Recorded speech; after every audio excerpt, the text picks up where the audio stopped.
Just spent a few hours going hands-on with Apple's brand new iPhones, and wow, this year feels completely different from last year's snooze fest. Apple basically reshuffled the entire lineup. We've got the regular iPhone 17, the super thin iPhone 17 Air, and of course, the 17 Pro and Pro Max. Let's start with the standard iPhone 17. At first glance, it looks almost identical to the iPhone 16 same camera layout, same button placement. But the moment you turn it on, you realize this is not the same old basic iPhone.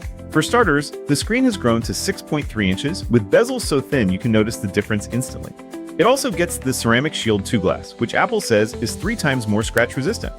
Add to that 3000 nits of brightness, anti-reflective coating, and a buttery smooth 120 Hz per motion refresh rate.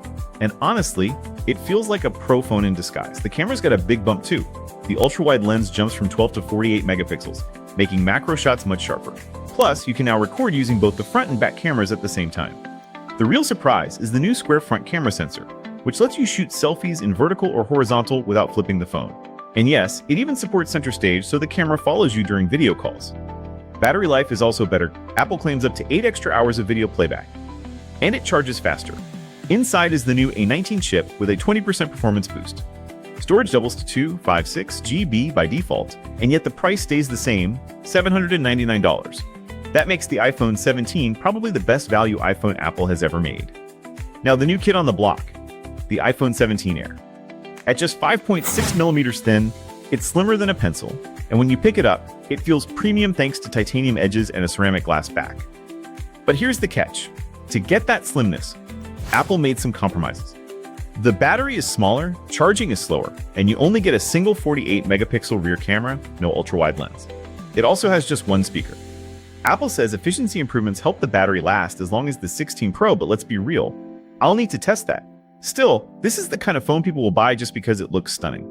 It's $999, and it's clearly Apple's style-first iPhone. And then we have the iPhone 17 Pro and Pro Max, the real workhorses.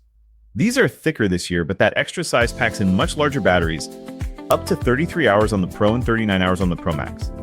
They've swapped titanium for aluminum, which is lighter and much better at heat dissipation, plus there's a vapor chamber cooling system inside.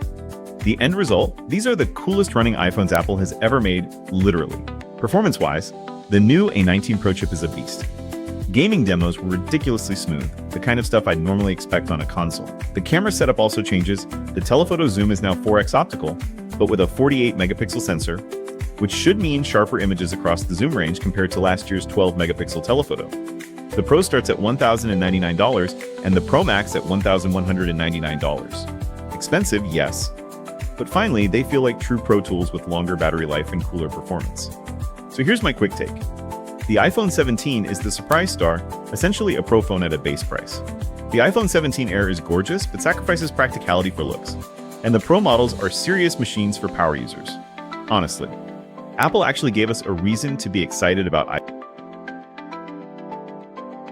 Thanks for watching, like and subscribe if this was helpful, and let me know in the comments, are you upgrading to the iPhone 17?